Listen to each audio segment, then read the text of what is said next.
کبھی سوچا ہے کہ کوئی ایسی جگہ ہو سکتی ہے جہاں تاریخ اور ایمان کی کہانیاں ایک دوسرے میں گندھی ہوئی ہوں؟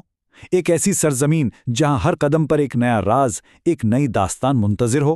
تو چلیے آج ہم ایسے ہی ایک ملک، ہاشمی مملکت اردن کے سفر پر چلتے ہیں۔ ایک ایسی جگہ جو قدیم عجائبات اور مقدس روایات کا سچ میں ایک سنگم ہے۔ ذرا تصور تو کریں، کیا یہ ممکن ہے کہ ایک پورا کا پورا شہر 7 صدیوں تک دنیا کی نظروں سے اوجھل رہے؟ یا ایک ایسی سرزمین جہاں کئی انبیاء کرام آرام فرما رہے ہوں؟ اور اس سمندر کا کیا، جس کا پانی اتنا نمکین ہے کہ وہ آپ کو ڈوبنے ہی نہیں دیتا؟ یہ کوئی خیالی کہانیاں نہیں ہیں، بلکہ یہ اردن کی وہ حقیقتیں ہیں جنہیں ہم آج کھوجنے والے ہیں۔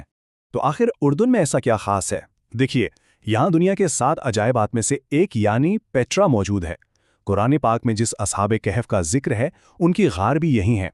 زمین کا سب سے نچلا مقام یعنی بحر مرتار، اور کئی انبیاء و صحابہ کرام کے مزارات بھی اسی مقدس سرزمین پر ہیں۔ تو آئیے اس دلچسپ سفر کا آغاز کرتے ہیں اور اردن کے ان پوشیدہ خزانوں کو ایک ایک کر کے دریافت کرتے ہیں۔ چلیں سب سے پہلے وقت میں پیچھے چلتے ہیں، اردن کی شاندار قبل از اسلام تاریخ پر نظر ڈالتے ہیں، جب عظیم تہذیبوں نے اس سرزمین پر اپنے ایسے نقوش چھوڑے جو آج بھی ہزاروں سال بعد بھی زندہ ہیں۔ ایک شہر کا تصور کیجیے جو صدیوں تک، جی ہاں 700 سال تک دنیا سے کٹا رہا۔ ایک بھولا بسرا راز جو چٹانوں میں دفن تھا اور بس اپنے دوبارہ دریافت ہونے کا انتظار کر رہا تھا۔ اور یہ کوئی عام شہر نہیں تھا، اسے اینٹوں یا پتھروں سے جوڑ کر نہیں بنایا گیا، نہیں، بلکہ پورے کا پورا شہر گلابی رنگ کی بلند و بالا چٹانوں کو تراش کر بنایا گیا تھا۔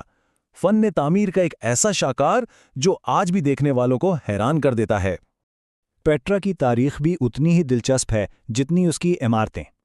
اسے ذہین نباتی قوم نے اپنا دارالکمود بنایا، پھر رومیوں نے اسے فتح کیا، لیکن وقت گزرنے کے ساتھ ساتھ یہ شہر دنیا کی یادداشت سے جیسے مٹ ہی گیا، اور پھر صدیاں بیت گئیں، یہاں تک کہ 1812 میں اسے دوبارہ دریافت کیا گیا، جس نے اس قدیم راز کو ایک بار پھر دنیا کے سامنے لا کھڑا کیا۔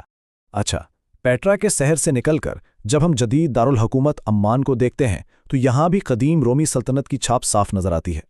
یہ شہر کبھی فلاڈلفیا کہلاتا تھا، آج بھی ہرکولیس کا مندر اور وہ عظیم الشان رومی تھیٹر جس میں 6000 لوگ بیٹھ سکتے تھے، اس دور کی شان و شوکت کی یاد دلاتے ہیں۔ اب تاریخ سے نکل کر اردن کی گہری روحانی اور مذہبی اہمیت پر نظر ڈالتے ہیں۔ یہ سرزمین ابراہیمی مذاہب کے ماننے والوں کے لیے انتہائی مقدس اور اہم ہے۔ قرآن پاک میں بیان کردہ اصحاب کہف کا مشہور واقعہ بھی اسی سرزمین سے جڑا ہوا ہے۔ یہ ان نوجوانوں کی کہانی ہے جنہوں نے اپنے ایمان کو بچانے کے لیے ایک غار میں پناہ لی، اور پھر اللہ نے انہیں معجزاتی طور پر پورے 309 سال تک گہری نیند میں رکھا۔ جب وہ بیدار ہوئے تو دنیا ان کے عقیدے کو قبول کر چکی تھی۔ اور جانتے ہیں، یہ مشہور غار عمان کے قریب ہی واقع ہے۔ اردن کو انبیاء کی سرزمین بھی کہا جاتا ہے۔ یہاں حضرت ہارون، حضرت شعیب اور حضرت لوط علیہ السلام کی آرام گاہیں ہیں۔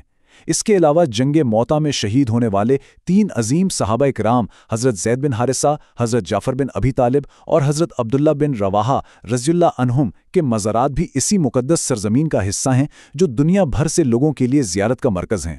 ایک اور بہت اہم مقام ہے کوہ نیبو۔ روایات کے مطابق یہ وہ تاریخی جگہ ہے جہاں حضرت موسیٰ علیہ السلام کھڑے ہوئے اور اس سرزمین کو دیکھا جس کا ان کی قوم سے وعدہ کیا گیا تھا۔ یہ جگہ آج بھی مسلمان اور عیسائی دونوں زائرین کے لیے بہت اہمیت رکھتی ہے۔ تو چلیے اب قدیم اور مقدس تاریخ سے نکل کے اردن کے موجودہ دور پر ایک نظر ڈالتے ہیں، دیکھتے ہیں کہ آج کا اردن کیسا ہے، جہاں روایت اور جدیدیت ایک ساتھ چل رہی ہیں۔ اردن کا سرکاری مذہب اسلام ہے اور ملک کی تقریباً 97% آبادی مسلمان ہیں، باقی 3% میں عیسائی اور دوسرے مذاہب کے لوگ شامل ہیں جو یہاں صدیوں سے امن اور بھائی چارے کے ساتھ رہ رہے ہیں۔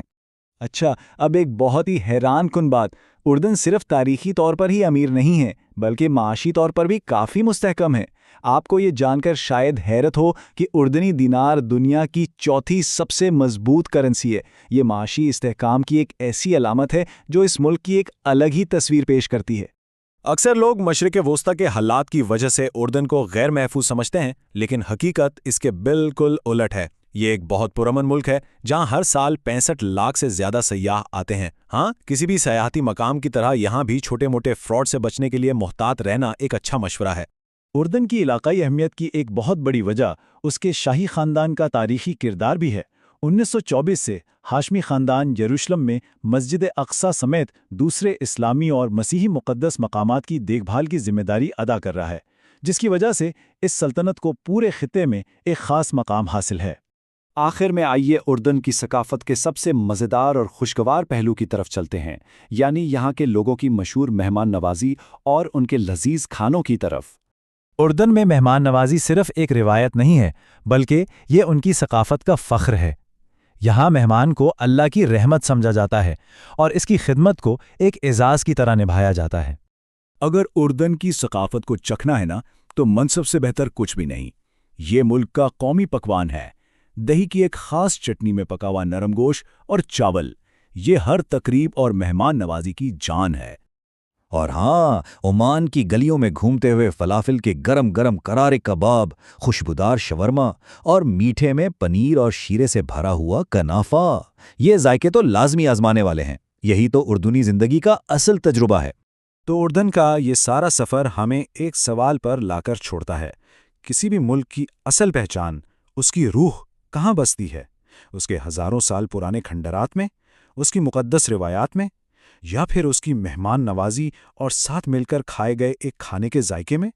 شاید سچی روح ان سب کے امتزاج ہی میں پوشیدہ ہے۔